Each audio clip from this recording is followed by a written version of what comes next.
बिस्मिल्लाहिर्रहमानिर्रहीम।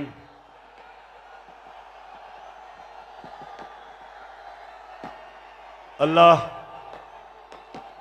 तेरी इबादत करते हैं, तेरे से मदद मांगते हैं।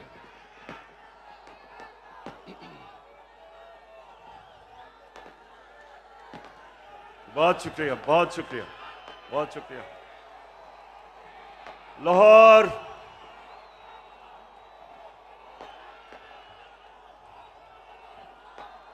शुक्रिया, शुक्रिया। लाहौर मैं आपका जितना भी शुक्रिया अदा करूं वो कम है।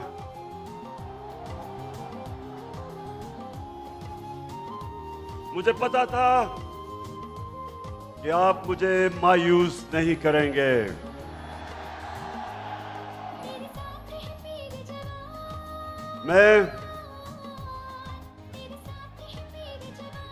मैंने कभी इतने बड़े जलसे के सामने खिताब नहीं किया। आप सबका शुक्रिया। माशाअल्लाह, अल्लाह का भी शुक्र अदा करता हूं कि उसने आपके दिल में वो शऊर डाला, आपको जगाया। ये अल्लाह का करम है, ये अल्लाह का खास करम होता है जब वो एक कौम को जगा देता है और एक इंसानों के हजूम को एक कौम बना देता है। ये अल्लाह तेरा लाख लाख शुक्र है। लाहौर में इधर पास ही मेयो हॉस्पिटल में पैदा हुआ था और मुझे बचपन से एहसास था। ये आपने आज गौर से बातें सुनी। सामने प्लीज बैठ जाएं, बैठ जाएं, आप बैठ जाएं। वो नीचे देख सकते, नीचे बैठ जाओ, बैठ जाओ, बैठ जाओ, बैठ जाएं, सामने बैठ जाएं, वो देख नहीं सकते। बैठ जाएं प्लीज। देखें, मैं पाकिस्तान के साथ बड़ा हुआ हूं। मैं बार बार लोगों को बताता हूं कि मेरे मां बाप एक गुलाम हिंदुस्तान में पैदा हुए थे और उन्होंने पाकिस्तान की तहरीक में शिरकत की थी। और बचपन से उन्होंने मुझे एक चीज बताई कि तुम खुशकिस्मत हो कि एक आजाद मुल्क में पैदा हुए हो।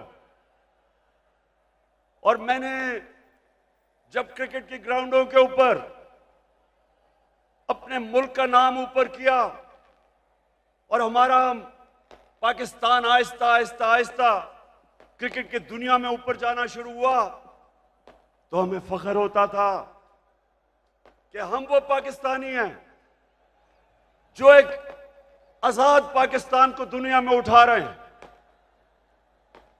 तो मेरे पाकिस्तानियों, लाहौर के लोगों, जो आप सब यहां हैं, जो बाहर हैं, वैसे मैंने कभी इतनी पब्लिक नहीं देखी। मैं फिर से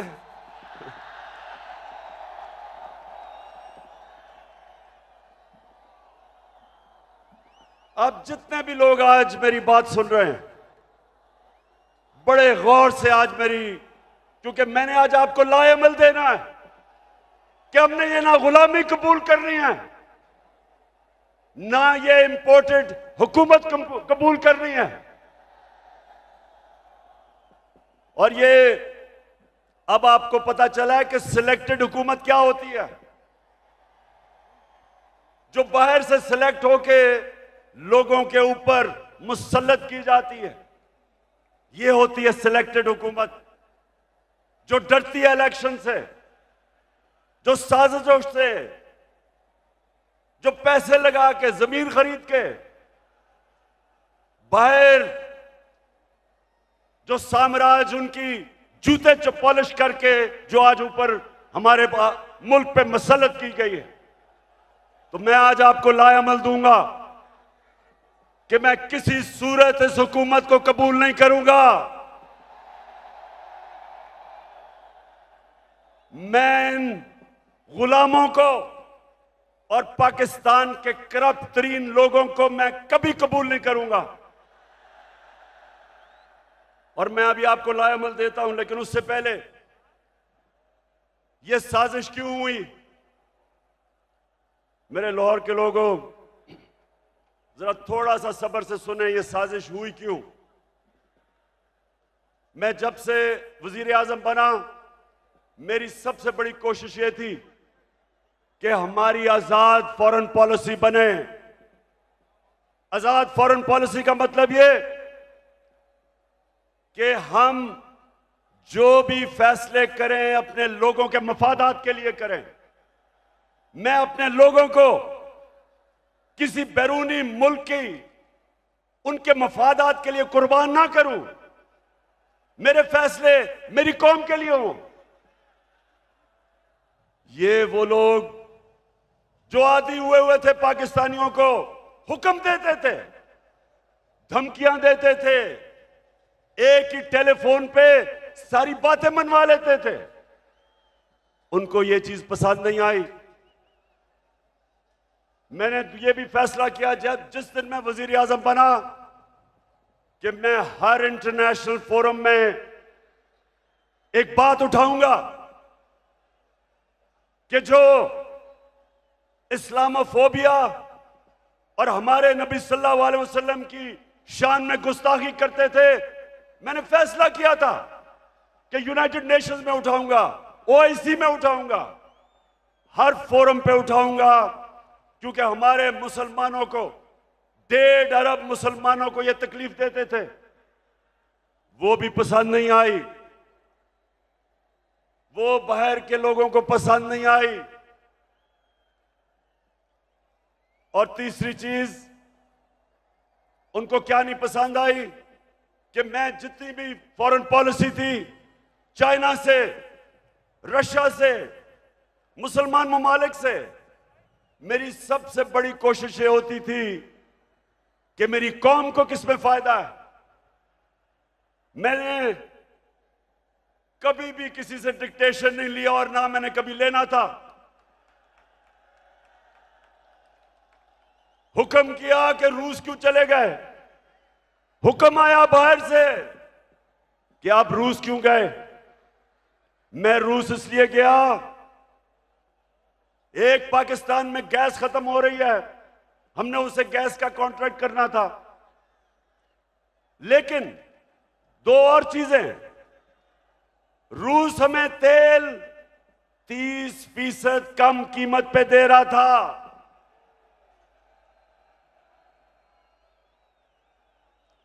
तेल 30% कम कीमत पे, इसका मतलब कि पेट्रोल और फजल रहमान को 30% कम पे हम बेच सकते थे।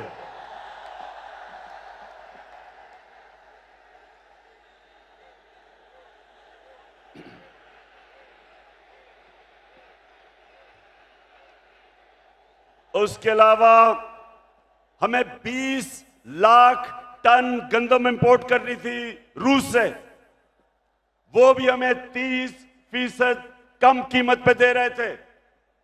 मैं इसलिए गया था कि मेरे लोगों को फायदा था, मेरी आवाम को फायदा था, मैं महंगाई कम कर सकता था। और ये देखें कि हिंदुस्तान जो अमेरिका का करीबी एलाई है, स्ट्रेटेजिक एलाई है, वो तेल मंगवा रहा है रूस से। उसको अमेरिका ने कहा कि ना तेल खरीदो, उसने आगे से सीधा जवाब दिया अमेरिका को कि हम अपने लोगों के मफादात के लिए फैसले करते हैं। यानी कि हिंदुस्तान की फॉरेन पॉलिसी उनके लोगों के मफादात के लिए, और हमारी फॉरेन पॉलिसी किसी और कौम की मफादात के लिए। यह भी पसंद नहीं आई बात, चाइना से ताल्लुकात वो भी पसंद नहीं आए, तो तब बाहर से साजिश होनी शुरू हुई। लेकिन ये याद रखें कि साजिश कभी मुकम्मल नहीं हो सकती जब तक अंदर मुल्क के मीर जाफर और मीर सादिक ना बैठे हों। मीर जाफर वो गद्दार था जिसने अंग्रेजों के साथ मिलकर मुसलमानों की हुकूमत, सिराजुद्दौला की हुकूमत गिराई जाती मफादात के लिए। और मीर सादिक वो था निजाम हैदराबाद के साथ मिलके, अंग्रेजों के साथ मिलके टीपू सुल्तान को इन्होंने हरवाया। यहां भी मीर सादिक और मीर जाफर बैठे हुए थे जिन्होंने बाहर की साजिश में पूरा हिस्सा लिया।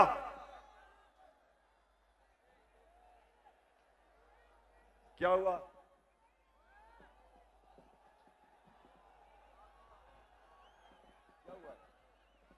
अच्छा सुना जरा, हो जाएगा ठीक। तो ये साजिश बाहर से हुई, अंदर मीर जाफर और मीर सादिक बैठे थे, अंदर थ्री स्टूजेस बैठे हुए थे, इन्होंने इनके साथ मिले। और भी इसके अंदर लोग मुलव्वस थे।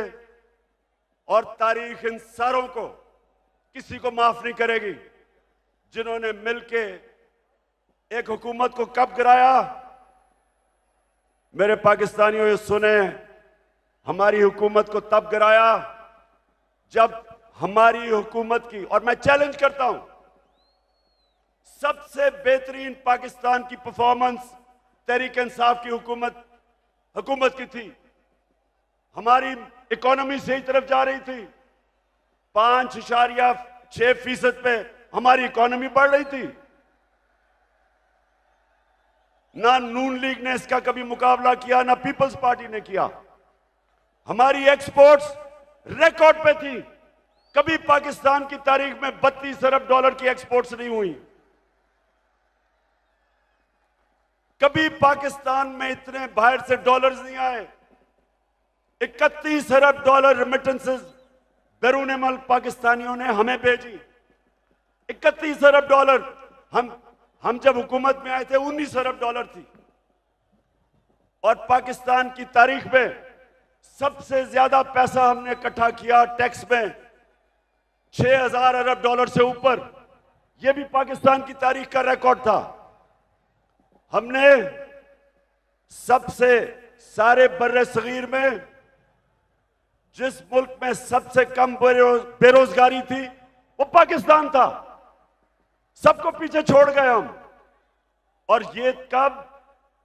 जब कोरोना वायरस ने दुनिया में तबाही मचाई हुई थी।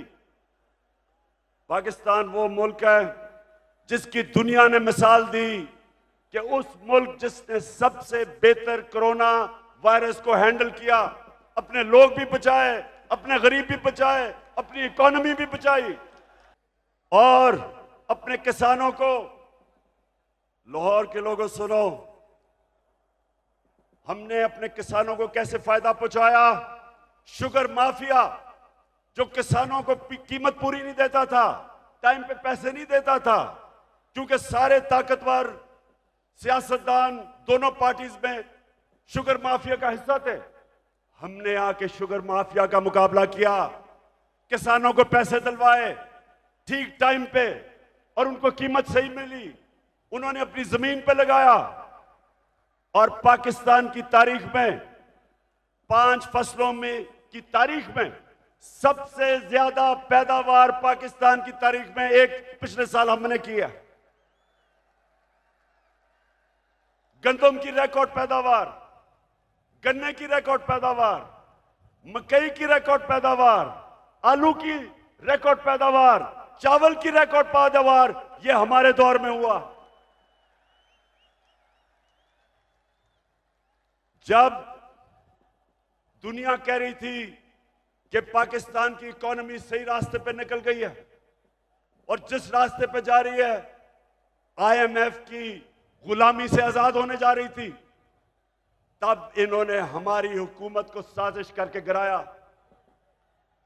पहले हुकूमतें गिरती थी, 2 दफा बेनजीर की हुकूमत गिरी, 2 दफा नवाज शरीफ की 90 की दिहाई में।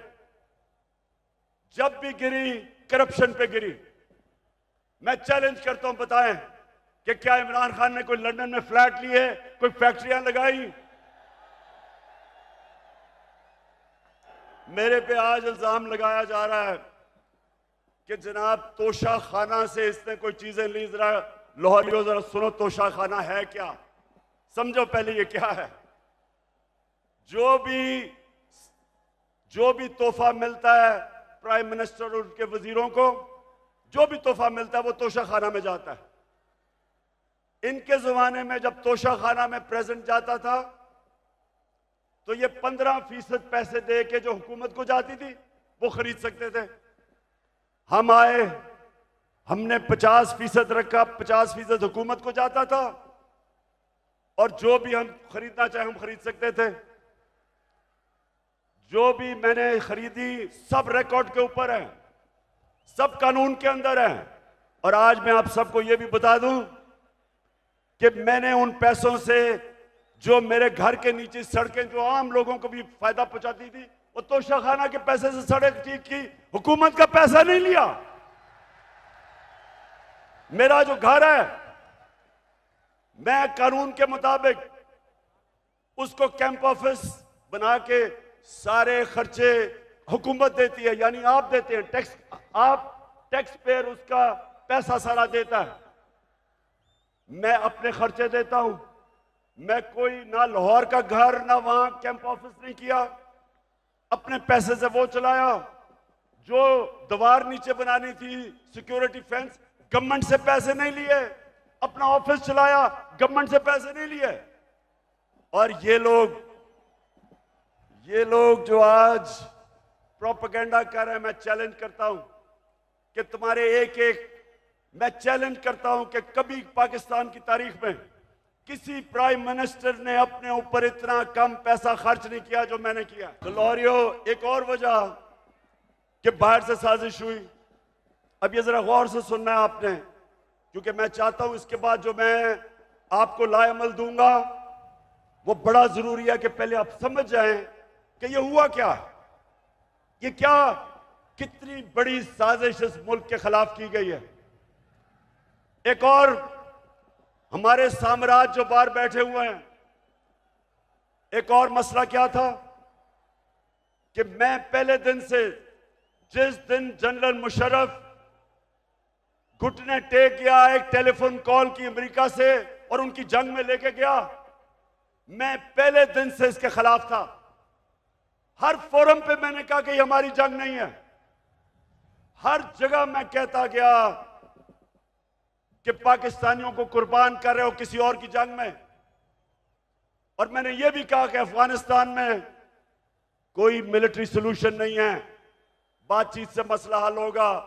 मुझे बुरा भला कहा गया, तालिबान खान कहा गया, मुझे कहा मैं दहशतगर्दों के साथ हूं, मेरी पूरी कैरेक्टर असैसिनेशन हुई। लेकिन मैं क्यों कह रहा था कि हमारी जंग नहीं है? क्योंकि मेरे पाकिस्तानियों, फॉरेन पॉलिसी बनती है, बार बार अपने ज़हन में डाल लो, अपने लोगों के फायदे के लिए। कौन से मुल्क अपने आप को किसी और मुल्क के लिए कुर्बान करता है? 80,000 हमारे लोग शहीद हुए, 6,500 हमारे फौज के नौजवान शहीद हुए, हमारा कबायली इलाका उजड़ गया, 100 अरब से डॉलर से ज्यादा मुल्क को नुकसान हुआ। कभी कोई कमीशन बैठी, कभी किसी ने यह सोचा कि ये किसने हमें इस जंग में लेके गया ताकि आगे से हम इस तरह की हिमाकत ना करें। तो जब मेरे से इंटरव्यूअर ने पूछा क्या आप अमेरिका को बेच देंगे, क्या कहा मैंने? और क्या आप मेरे से कोई और उम्मीद रखते थे? एब्सोल्युटली नॉट के अलावा कोई उम्मीद रखते थे? क्योंकि मेरा जीना मरना पाकिस्तान में, ये मेरा मुल्क है, ये मेरे लोग हैं। मैं क्यों अमेरिका के लिए अपने लोगों को कुर्बान करूं? तो ये भी उनको तकलीफ थी, उनको चाहिए थे चेरी ब्लॉसम बूट पॉलिश करने वाले, जो कहता कि बेगर्स आर नॉट चूजर्स, यानी कि क्योंकि हम मकरूज हैं, हम गुलाम हैं, हम आपके जूते पॉलिश करेंगे। पाकिस्तानियों, ये याद रखो, मैं बार बार आपको एक चीज कहता हूं, कभी कभी किसी जमात को वोट ना दो जिनके लीडर्स के पैसे जायदादें मुल्क से बाहर पड़ी हैं, कभी उनको वोट ना दो, क्योंकि जिधर इनके पैसे बाहर पड़े हैं, इनकी जायदादें बाहर पड़ी हैं, इनकी प्रॉपर्टीज बाहर हैं, इनके ऑफशोर अकाउंट्स बाहर हैं, ये याद रखें, ये कभी साम्राज्य का प्रेशर बर्दाश्त नहीं कर सकते। ये वो करेंगे जो उनको हुक्म मिलेगा। उनको इस तरह के करप्ट गुलाम पसंद इसलिए हैं कि ये हमेशा उनके सामने झुके रहेंगे। 400 ड्रोन अटैक हुए पाकिस्तान में। पाकिस्तानियों, 400 ड्रोन अटैक हुए यहां। कोई दुनिया में मिसाल ही नहीं कि जिस मुल्क के लिए आप जंग लड़ रहे हैं वो आपके ऊपर ही बमबारी कर रहा है। इसकी कोई मिसाल नहीं मिलती। 400 ड्रोन अटैक हुए पाकिस्तान में। एक दफा कभी नवाज शरीफ के मुंह से एक दफा निकला कि ये आप बड़ा गलत कर रहे हैं, ये सारे ह्यूमैनिटेरियन लॉज के खिलाफ है, ये कानून के खिलाफ है कि जज, जूरी, एक्सिक्यूशनर 4000 मील दूर बैठ के एक बटन दबाता और लोग मर जाते हैं, नीचे बम फट जाते हैं। ये 400 ड्रोन अटैक्स हुए पाकिस्तान में। एक लफ्ज इनके मुंह से नहीं निकला। मैं निकला सड़कों पे, मैंने धरने किए ड्रोन्स के खिलाफ, मैंने हर जगह अपनी आवाज बुलंद की, लेकिन इनके मुंह से एक लफ्ज नहीं निकला, क्योंकि ये अपने पैसे के गुलाम हैं और पैसे बाहर पड़े हुए हैं इनके। और मेरे पाकिस्तानियों, जो मुझे सबसे ज्यादा तकलीफ है, आप में अभी हौसला है ना, मैंने आपसे बड़ी जरूरी बातें करनी है। हुआ क्या, बाहर से साजिश प्लान हुई, अंदर मीर जाफर बैठे हुए थे। हमें एक मुरासला आता है, हमारे एम्बेसडर से मीटिंग होती है एक अमेरिकी ऑफिशियल की, और उधर वो उसको क्या कहता है, ये जरा सुने, तकब्बर सुने जरा, उसका तकब्बर। हमारे एम्बेसडर को कहता है कि अगर तुमने इमरान खान को इस नो कॉन्फिडेंस मोशन में ना हराया तो पाकिस्तान को बड़ी मुश्किलों का सामना करना पड़ेगा। तकब्बर सुने, 22 करोड़ हमारी अवाम, दुनिया का 5वां 6वां बड़ा मुल्क, और एक ऑफिशियल हमारे एम्बेसडर को कह रहा है कि अगर तुमने इमरान खान को, ये जो उसके खिलाफ नो कॉन्फिडेंस मोशन आ रहा है, अभी आया नहीं था, उसको पहले ही पता था, कहता कि अगर ये आपने इसको ये अगर कामयाब ना हुआ इसके खिलाफ तो पाकिस्तान को बड़ी मुश्किलों का सामना करना पड़ेगा। लेकिन अगर कामयाब हो गया, और ये सुनो मेरे पाकिस्तानियों, कहता अगर कामयाब हो गया तो हम पाकिस्तान को माफ कर देंगे।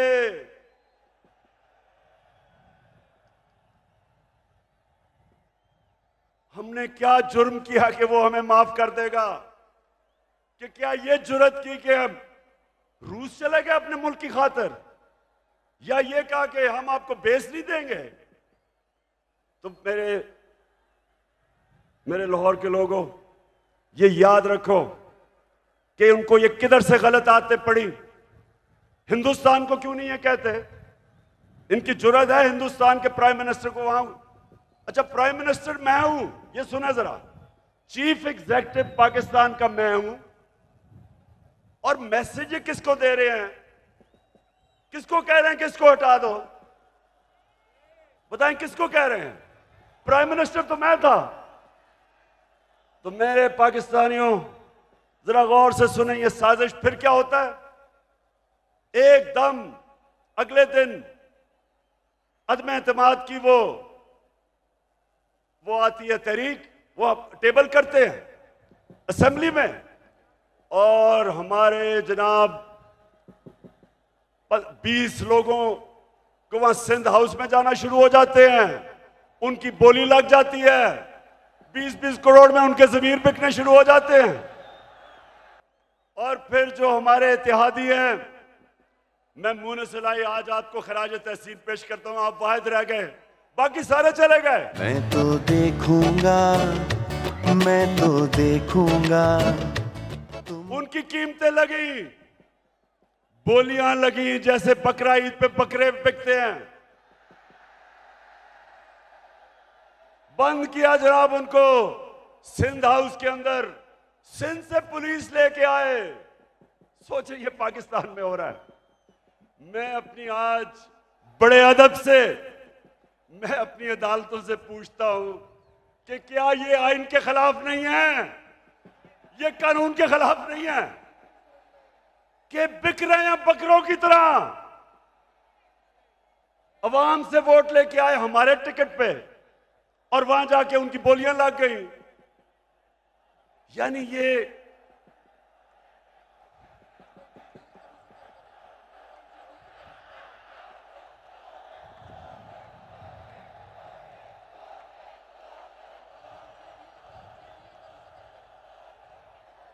वैसे देखो मेरे पाकिस्तानियों, एक आप सब ने वादा करना है, वोट हमें दें या ना दें, मैं आप सारे पाकिस्तानियों से बात कर रहा हूं, लेकिन खुदा के वास्ते कभी इन लोटों को सारी जिंदगी वोट नहीं देना आपने।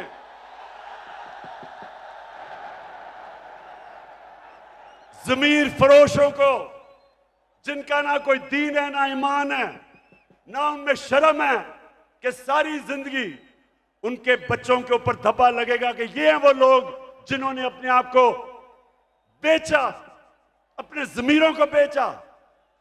सारी जिंदगी के लिए इनके ऊपर एक मोहर लगे कि कभी ये सियासत के पास ना आए। जिन जिन हलकों में ये जाएंगे, मेरी कौम पाकिस्तानियों, अगर आपने इनको किसी भी हलके में जीतने दिया, आप इस मुल्क से गद्दारी करेंगे।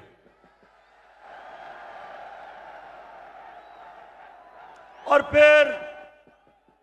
फिर जो होता है वो तारीख का हिस्सा है।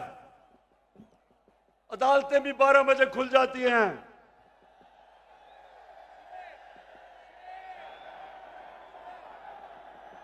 मेरे यहां दोनों स्पीकर बैठे हुए हैं, एक्स स्पीकर असद कैसर भी बैठा हुआ है और कासिम सूरी, दोनों हीरो हैं।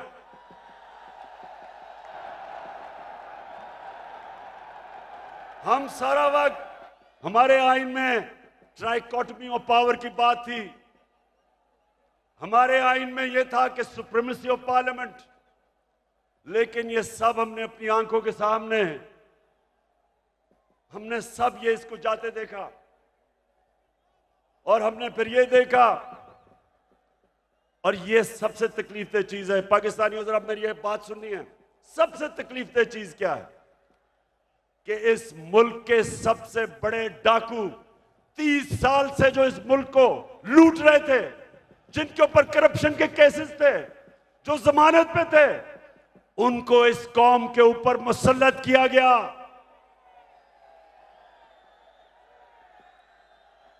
पाकिस्तानियों, मेरे से बेहतर शायद कोई भी पाकिस्तान की सियासत में ना अमेरिकनों को जानता है ना यूरोपियंस को जानता है जो मैं जानता हूं।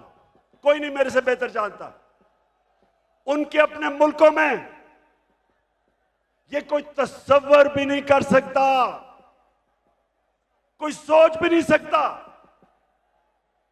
कि एक आदमी जमानत पे हो, उसको पार्लियामेंट तो दूर की बात है, उसको चपड़ासी भी बना दे। या उन्होंने हमारा प्राइम मिनिस्टर बना दिया और उसके बेटे को, जो सारा लाहौर जानता है कि हर एक एक चीज के ऊपर रिश्वत लेता था, उसको चीफ मिनिस्टर का कैंडिडेट बना दिया। मैं ये सोचता हूं, आज मेरे पाकिस्तानियों सुनो जरा, मैं ये सोचता हूं क्योंकि मैं उन माशरों को बड़ी अच्छी तरह जानता हूं कि वो हमें कितनी हकारत से देखते हैं, हमें वो क्या समझते हैं कि चोरों के हमारे ऊपर मुसल्लत कर दिया। खुद सोचो, 20 साल ये जो आज बैठे हुए हैं, ये एक दूसरे को चोर कहते रहे हैं। क्या ये चेरी ब्लॉसम ने नहीं कहा था कि मैं आसिफ जरदारी का पेट फाड़ के पैसा निकालूंगा? ये क्या लोगों को बेवकूफ समझते हैं? क्या नवाज शरीफ ने 2 दफा आसिफ जरदारी को जेल में करप्शन पे नहीं डाला था? और क्या आसिफ जरदारी ने हुदैबा पेपर मिल का अरबों रुपए का केस नवाज शरीफ और शहबाज शरीफ पे नहीं किया था? और क्या ये दोनों मिलके फजल रहमान को डीजल नहीं कहते थे?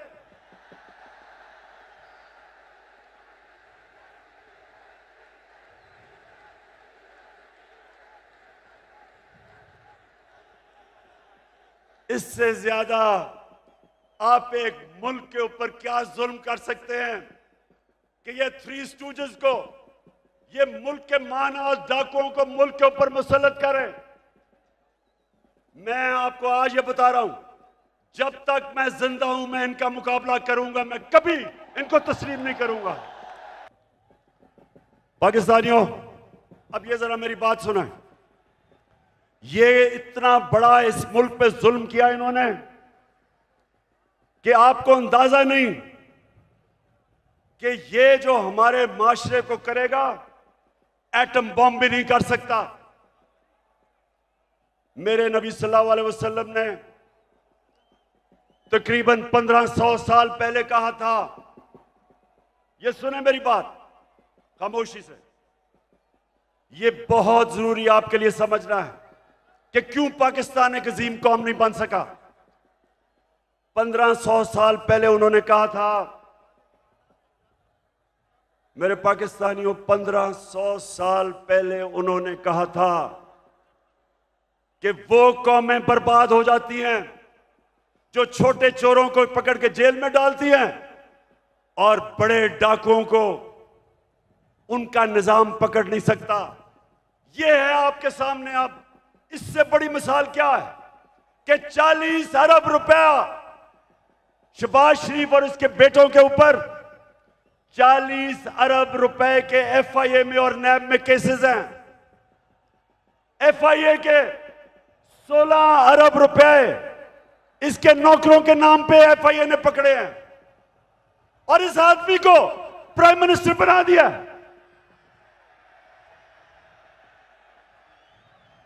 मैं आज सारी दुनिया से पूछता हूं, अपनी सारी कौम से पूछता हूं कि मुझे यह बताएं आप कि वो जो एफआईए के, और मैं उनको खराज तहसीन पेश करता हूं एफआईए के ऑफिसर्स को, जिन्होंने इसके केस निकाले और पकड़े। जब इसका बेटा सलमान शहबाज बाहर भाग गया, जब उसे पता कि एफआईए पकड़ने लगी है, उससे पहले दमाद इनकी अपनी हुकूमत में, जब नून लीग की हुकूमत थी, इसका शहबाज शरीफ का दमाद बाहर भागा करप्शन के केसेस से डर के। नवाज शरीफ के दोनों बेटे बाहर भागे क्योंकि वो बता नहीं सकते थे कि अरबों रुपए की प्रॉपर्टीज इनके पास लंदन में किधर से आई। इसहाक डार प्राइम मिनिस्टर के प्लेन पे नून लीग की हुकूमत में बाहर भागा, उसके बेटे बाहर भागे हुए हैं। ये लोगों को हमारे ऊपर मुसल्लत किया जा रहा है। 95% इनके ऊपर केसेस हमारे दौर में नहीं बने, पहले के बने हुए हैं। और ये लोग आज जिधर आके बैठ गए, मुझे ये बताएं कि कौन सा गवर्नमेंट ऑफिसर इनके खिलाफ एक्शन लेगा? कब आगे से एफआईए कब इनके खिलाफ एक्शन लेगी? जब उनको पता ये होगा कि ये तो उनके ऊपर इंतकामी कार्रवाई करेंगे अगर वापस आ गए। अब सोचें, कहीं दुनिया में होता है कि वो एफआईए जिसने इसके ऊपर केसेस निकाले हैं, ये उसी के ऊपर आके बैठ गया और सबसे पहले इसने उस दिलेर ज़हीन ऑफिसर को फारग किया जिसने इसके केसेस पकड़े थे।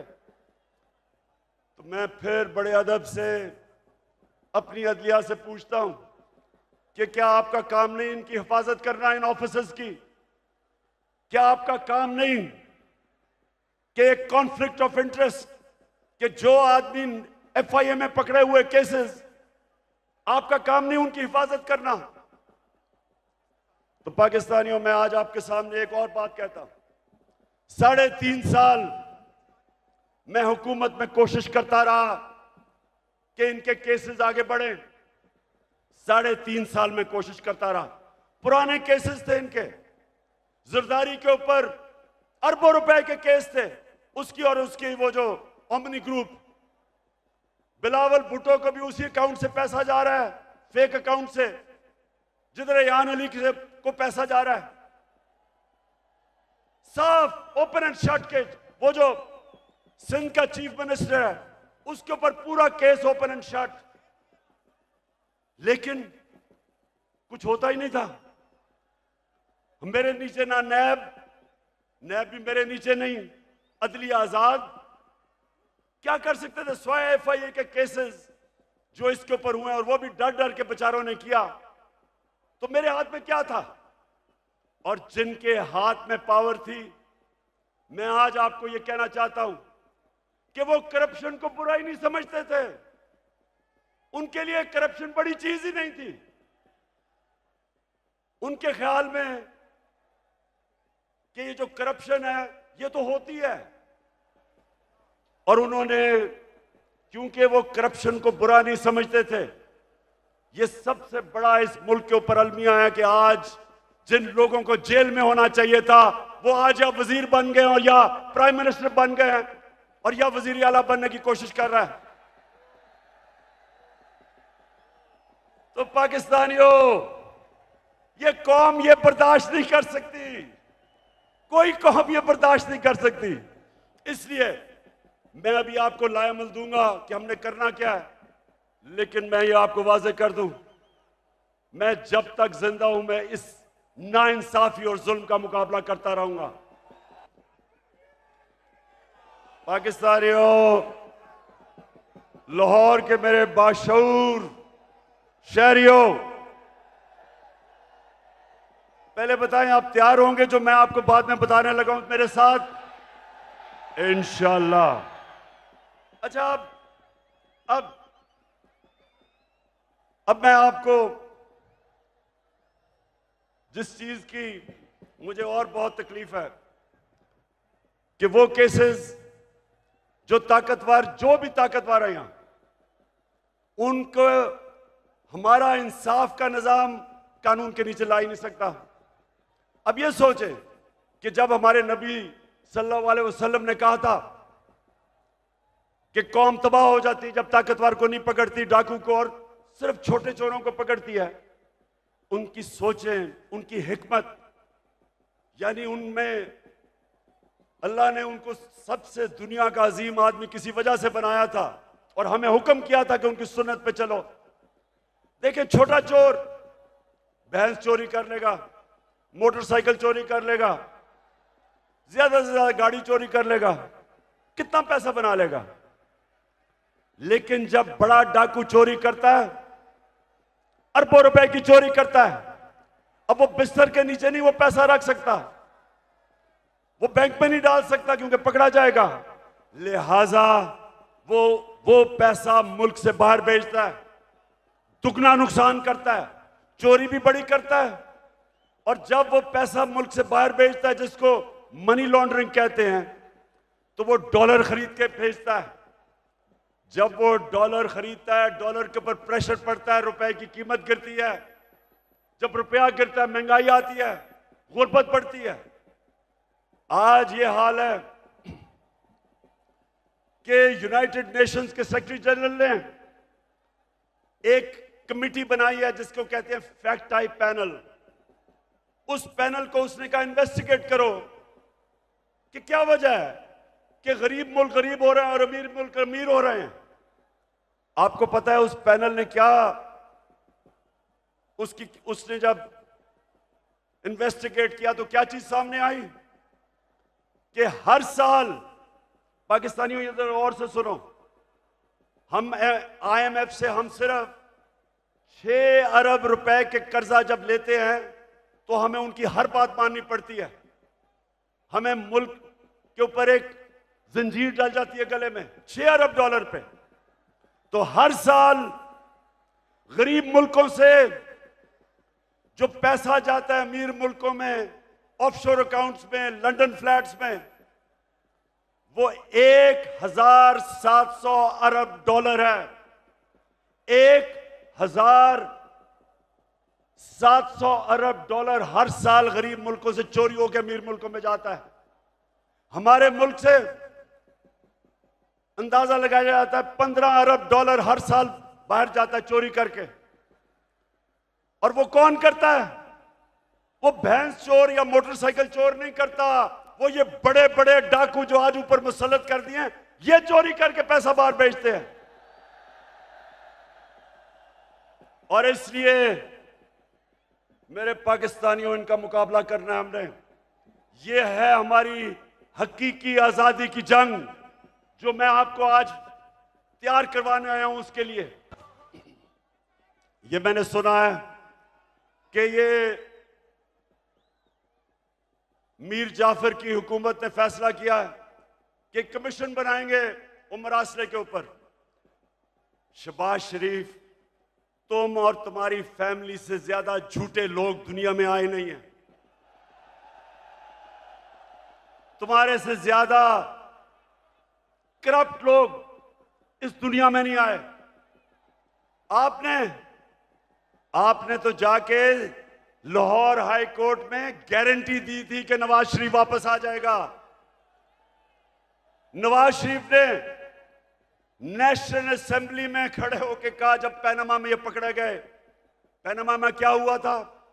पैनामा में पता चला, इंकशाफ हुआ कि जो 4 महंगे तरीन लंदन में मेफेयर की अपार्टमेंट्स हैं वो मरियम के नाम पे हैं। तो जब पैनामा में यह इंकशाफ हुआ तो नवाज शरीफ ने असेंबली में जाके कहा कि ये हैं वो दस्तावेज जो साबित करते हैं कि ये लीगल खरीदे गए हैं। वो सारे दस्तावेज जाली निकले। फिर सुप्रीम कोर्ट में कहा, कहता कतरी खत आ गया। वो कतरी खत कहता है कि हमने कैसे अपार्टमेंट लिए, वो भी जाली निकला। फिर मरियम ने सुप्रीम कोर्ट में कहा, एक ट्रस्ट डीड उसने दिखाई। अब ट्रस्ट डीड क्या कहती है? उन्होंने कहा जी ये मेरे भाइयों के मेरे बीच में ये ट्रस्ट डीड थी। पता चला कि वो जिस कैलिब्री फॉन्ट से लिखी गई थी वो उस 2006 में आई नहीं थी। नकल में भी अकल चाहिए। और फिर इनके लाहौर में जो इन्होंने लूट मार की LDA में, हर थोड़ी देर के बाद आग लगती है और उनके रिकॉर्ड जल जाते हैं। तो तुम्हारा ख्याल है शहबाज शरीफ कि हम तुम्हारी कोई कमीशन मानेंगे? हम सिर्फ एक कमीशन मानेंगे, सुप्रीम कोर्ट के अंदर ओपन हेयरिंग हो। जिस तरह धांधली के ऊपर कमीशन बनी थी, ओपन हेयरिंग हो, मीडिया के सामने हो, ताकि सबको पता हो कि कितनी बड़ी साजिश हुई है पाकिस्तान से। और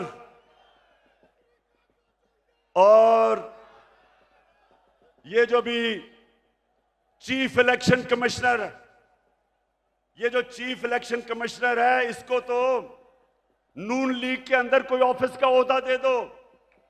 इसका जितना इसने तहरीक इंसाफ के खिलाफ काम किया आके, मैं तो कहता हूं कि नून लीग के लोग भी शर्म आती उनको काम करते हुए कि सारे फैसले हमारे खिलाफ। फॉरेन फंडिंग केस क्या है? हमें बैरून मुल्क पाकिस्तानियों ने पैसे भेजे, वो पाकिस्तानी जो कि 31 अरब डॉलर इस मुल्क को भेजते हैं जिस पे पाकिस्तान चलता है, वो फॉरेन फंडिंग नहीं है। और हमने इनको बार बार कहा है कि जब भी आप इन्वेस्टिगेट करें तो नून लीग की भी साथ इन्वेस्टिगेशन करें, पीपल्स पार्टी की भी करें। और लाहौर के लोगों, मैं आपके सामने दावा करता हूं कि जब भी हमारी सामने इन्वेस्टिगेशन होगी, दूध का दूध पानी का पानी हो जाएगा। एक पार्टी होगी पाकिस्तान की तारीख में जो पॉलिटिकल फंड रेजिंग करती है, लोगों से पैसे इकट्ठे करती है। इनके पैसे वो बिजनेसमैन देते हैं जिनके साथ मिलकर ये पैसे बनाते हैं, उनको कॉन्ट्रैक्ट्स दिलवाते हैं, फिर उनसे पैसे लेते हैं। एक एक का नाम भी मुझे पता है। उनसे पैसे लेते हैं। इनके पास कोई फंड रेजिंग का तरीका नहीं है। तो मैं चैलेंज करता हूं कि अगर हिम्मत है तो हम तीनों के इकट्ठे केस सुनो, ताकि सारी कौम को पता हो, सारी कौम के सामने आए कि किससे सही मायने में पैसे इकट्ठे करें और कौन 2 नंबरी से पैसे इकट्ठे करता है। वैसे मैं सोचता हूं ये नून लीग की और पीपल्स पार्टी के लोगों को मैं सोचता हूं, और वो डीजल वाले के लोगों को भी, कि मुझे ये बताएं कि कोई आपको शर्म नहीं आती कि वहां जरदारी फैमिली के अलावा कोई नहीं आता ऊपर, यहां शरीफ फैमिली के अलावा कोई नहीं आता, उधर फजल रहमान के बेटों के अलावा कोई नहीं आता। कोई आपको शर्म नहीं आती कि किसी में सलाहियत नहीं ऊपर आने की? हमारी पार्टी में क्यों नहीं है? बताएं मेरा कौन सा रिश्तेदार है? बताएं कौन है रिश्तेदार? कौन सा दोस्त है मेरा पावर में? क्योंकि मेरिट के ऊपर चल रहे हैं हम। ये खानदानी पार्टीज, मैं इनके ऊपर हैरत मुझे होती है कि क्यों नहीं इनको अजीब लगता कि वो एक बच्चे को बाहर से उर्दू उसको पूरी आती नहीं, उसके सामने बड़े बड़े झुके हुए होते हैं। वो जब नवाज शरीफ प्रेसिडेंट ओबामा को मिला पर्चियां पकड़ के, तो जिसकी काम पे टांग रही थी, 14 साल हो गए, उर्दू नहीं आ रही सही तरह, करते करते में फर्क ही नहीं पता चलता उसको। तो दूसरी तरफ वो मरियम तैयार है, जिसने जिंदगी में 1 घंटे का काम नहीं किया, वो तैयार बैठी है। उसका बेटा तैयार बैठा है, उनके रिश्तेदार तैयार बैठे हैं सबके। तो कोई इनके लोगों को कोई एहसास नहीं कि ये हैं कौन, इनकी सलाहियत क्या है स्वाय चोरी करने के, कि इनके अलावा कोई ऊपर ही नहीं आ सकता।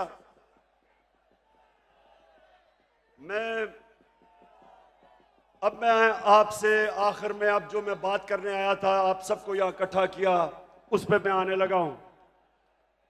तो मैं सबसे पहले पाकिस्तानियों, अब आपने थोड़ी सी जरा तहम्मुल से मेरी बात सुननी है, क्योंकि इसके लिए मैंने आज आपको बुलाया है। देखिए पाकिस्तानियों,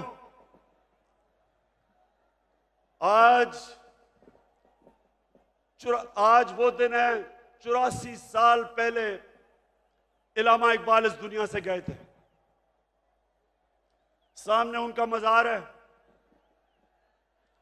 और वो एक ऐसा इंसान था, शायद ही कोई ऐसा ज़हन 500 साल में मुसलमान दुनिया में आया हो। और इल्लामा इकबाल की जो पूरी कोशिश थी कि एक गुलाम कौम को उठाए, जिंदा करे गुलाम कौम को, उनकी इतनी शायरी है। लेकिन जो मुझे सबसे ज्यादा पसंद है, और आज जो मैं एक फिक्रा कहना चाहता हूं, कि उस रिस्क से मौत अच्छी है जिस रिस्क से परवाज में आती है कोताही।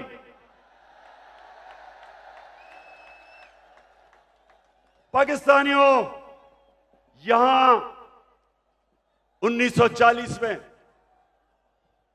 जब कायदे आजम ने पाकिस्तान की रेजोल्यूशन करारदाद पाकिस्तान पास की थी, तो वो क्यों एक इतनी बड़ी ख्वाब उन्होंने यह अनाउंस की थी कि हिंदुस्तान के मुसलमानों ने फैसला किया कि हम एक आजाद मुल्क में रहना चाहते हैं। ये पाकिस्तान सिर्फ इस खित्ते के मुसलमानों के लिए नहीं था। जो हिंदुस्तान में मुसलमान जो नहीं पाकिस्तान आ सके, उन्होंने भी वोट दी पाकिस्तान के लिए, क्योंकि पाकिस्तानियों बड़ी ख्वाब का नाम था पाकिस्तान। और पाकिस्तान का जो नारा था, पाकिस्तान का मतलब क्या, मैं ये चाहता हूं आज कि पहले आप ला इलाहा इल्लल्लाह का मतलब सही माने में समझ लें। ला इलाहा इल्लल्लाह का मतलब यह है कि वो एक इंसान को आजाद कर देता है, एक छोटे इंसान को एक अजीम इंसान बना देता है। मौलाना रूमी ने कहा कि अल्लाह ने जब तुम्हें पर दिए क्यों चूंटियों की तरह जमीन में रेंग रहे हो? क्योंकि ला इलाहा इल्लल्लाह इंसान को पर देता है।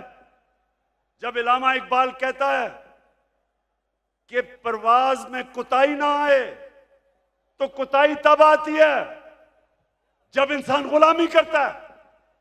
कभी गुलाम बड़े काम नहीं कर सकता, सिर्फ एक आजाद इंसान बड़े काम कर सकता है।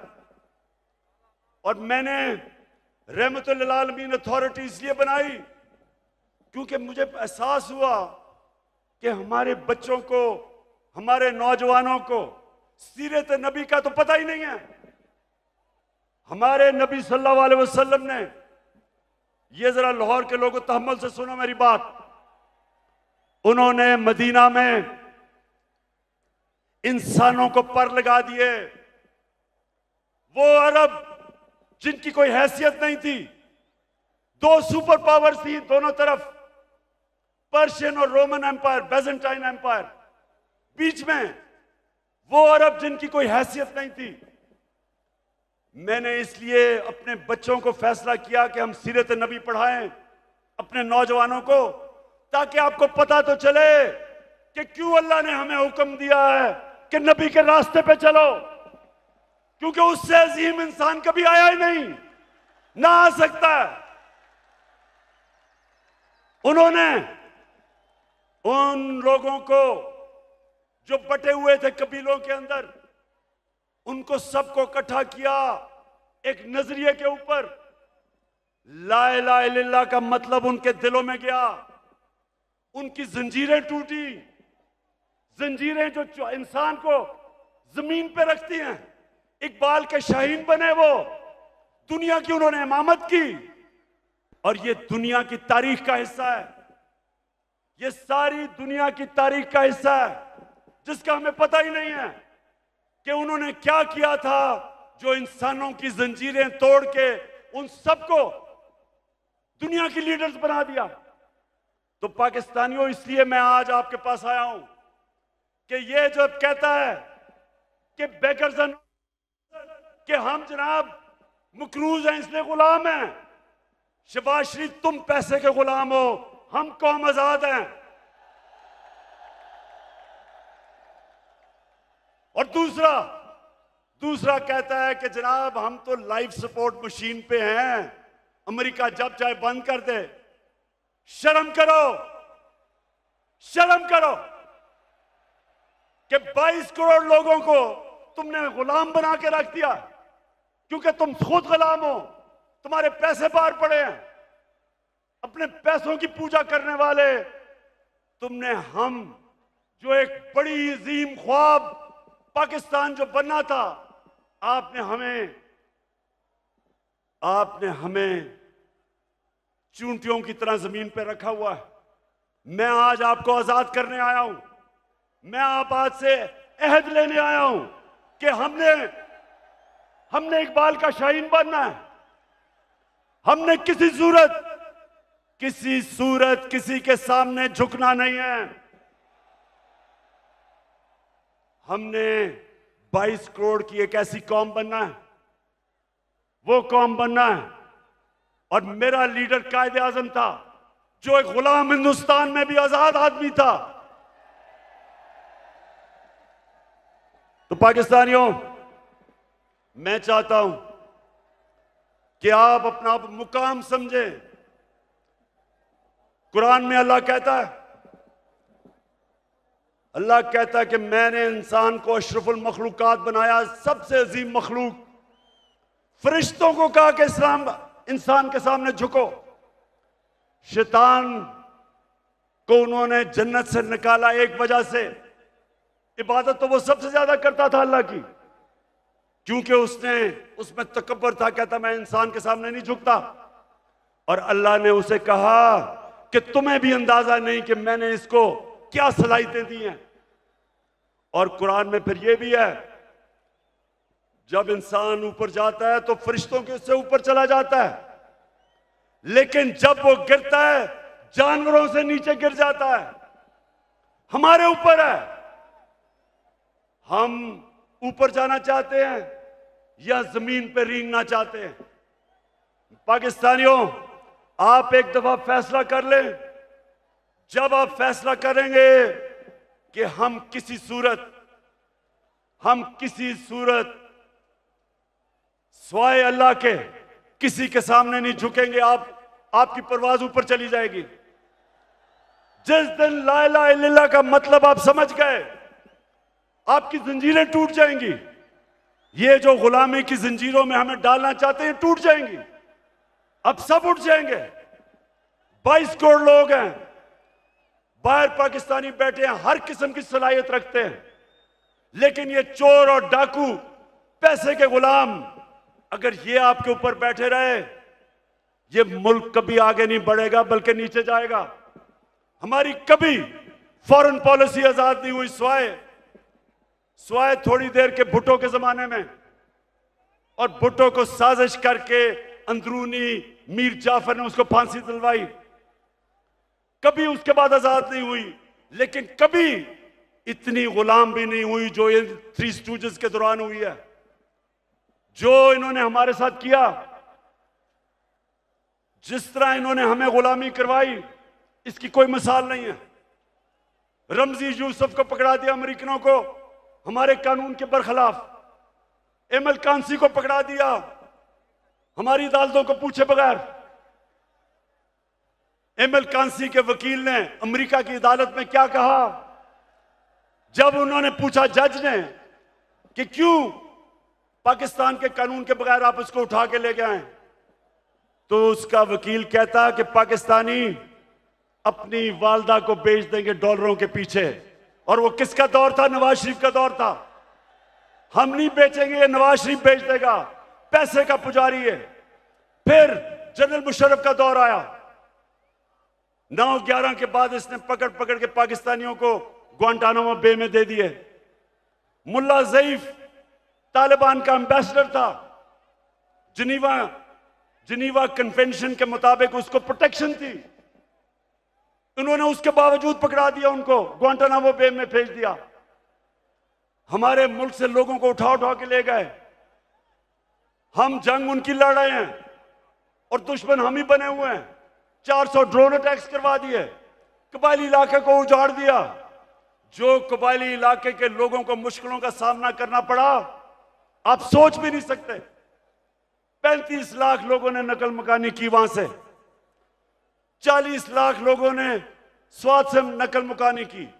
या मेरे 2 एक्स मिनिस्टर्स बैठे हुए हैं।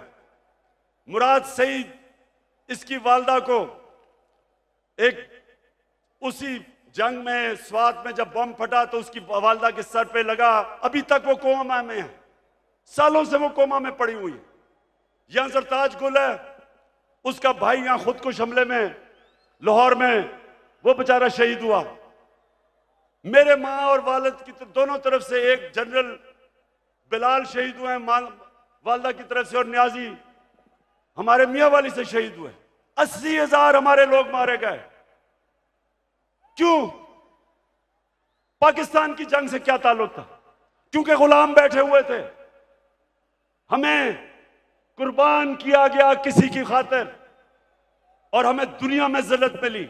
उसामा बिन लादेन को पाकिस्तान में आके इन्होंने खत्म किया। कोई 3 दिन कोई बोला नहीं।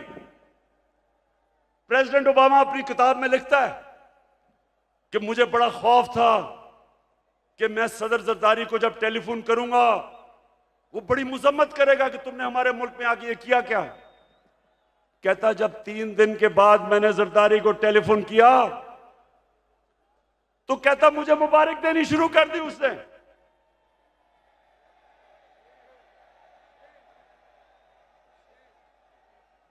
किसी के मुल्क में आके जो आपकी जंग लड़ रहा है, उसी मुल्क में आके आप किसी को मार दें और आपको बताएं भी ना, और वो सारी लीडरशिप हमारी पैरों में पड़ी हुई थी।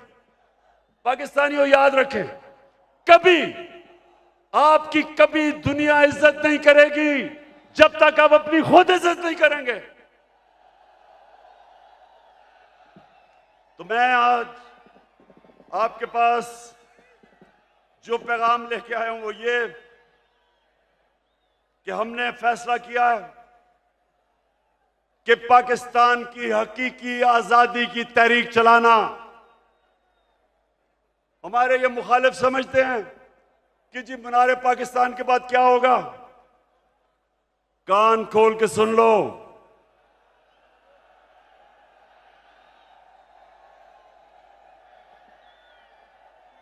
कान खोल के सुन लो कि असल पार्टी तो अब शुरू हुई है। हमने सारे पाकिस्तान, ये मैं तहरीक इंसाफ को कॉल नहीं दे रहा, मैं अपने सारे पाकिस्तानियों को कॉल दे रहा हूं, बल्कि मैं नून लीग और पीपल्स पार्टी के लोगों को जो इस मुल्क में आजादी चाहते हैं, जिनको पता नहीं कि कितनी बड़ी साजिश हुई है, मैं उनको भी आज पैगाम दे रहा हूं कि आपने सबने तैयारी करनी है। गली गली, मोहल्ले मोहल्ले, शहरों में, गांव में आपने सबने तैयारी करनी, आज से शुरू करनी है। आपने मेरी कॉल की इंतजार करनी है जब मैं आप सबको इस्लामाबाद बुलाऊंगा।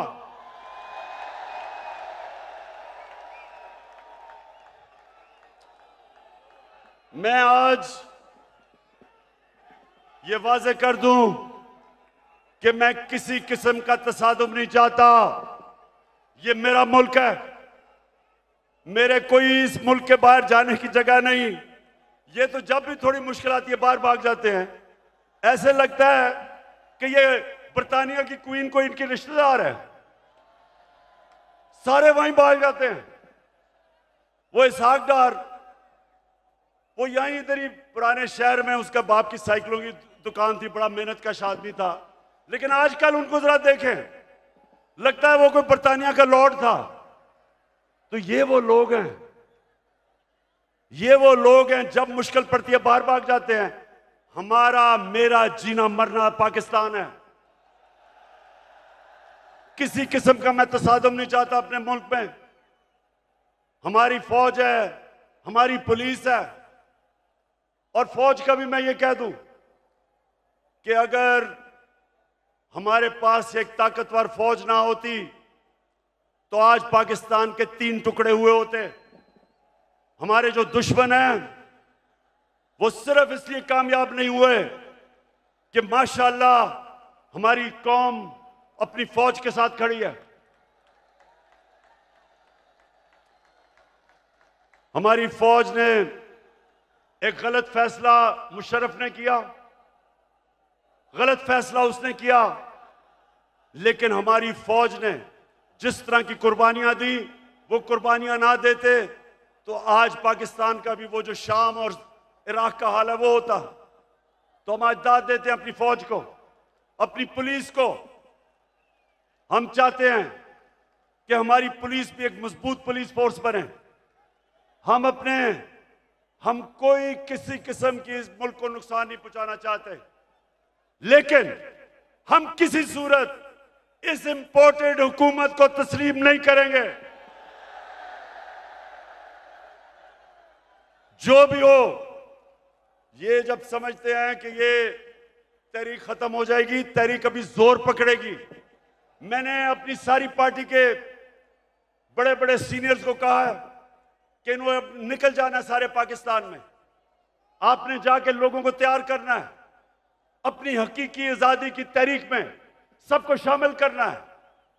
आपने अपने इलाकों से निकल के, और सीनियर लीडरशिप ने पाकिस्तान के उन इलाकों में जाना है ताकि लोग तैयार हों, मेरी कॉल की इंतजार करें। और मैं सिर्फ एक चीज चाहता हूं, कोई और चीज नहीं चाहता। मैं चाहता हूं कि जल्दी से जल्दी इलेक्शन अनाउंस किए जाएं।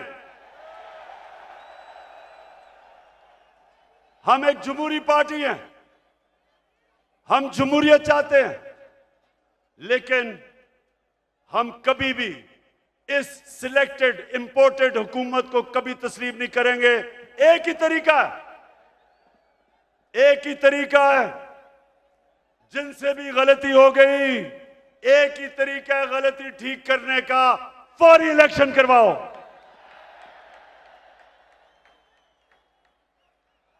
27वीं तारीख को मैं चाहता हूं मेरे पाकिस्तानियों, 27वीं तारीख को शबे दुआ की रात हम बनाएं, अल्लाह से दुआ करें कि हमारी हकीकी आजादी की तहरीक को कामयाब करे अल्लाह। और मैं सबसे अब आखिर में ये अहद लेना चाहता हूं, आपने आज हाथ खड़ा करके मेरे साथ एक अहद करना है कि आपने मेरे बाद रिपीट करना है। अभी जो आपको कहूंगा रिपीट करना है। क्या हम सब आज अहद करते हैं कि हम अपने मुल्क की हकीकी आजादी और जमहूरियत के लिए हर वक्त जद्दोजहद करेंगे, तब तक जद्दोजहद करेंगे जब तक इलेक्शन अनाउंस नहीं होते। पाकिस्तान जिंदाबाद।